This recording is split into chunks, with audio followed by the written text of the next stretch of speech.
सादर सादर करीत आहोत त्रिपुरा राज्यातील होजागिरी त्रिपुरा राज्यातील रियान समाजाचे लोक हे नृत्य करतात।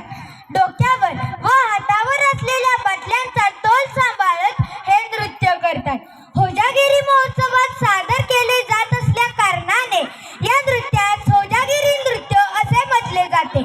तर आपल्या समोर सहर्ष आणि सविनय सादर करीत आहोत त्रिपुरा राज्यातील होजागिरी।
कंपल्सरी आहे किंवा लेटर पॅड वरती आपल्या मुलांची नावे आणि मुख्याध्यापकाचा स्टॅम्प हे दोन्ही गरजेचं आहे।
भारतनगर.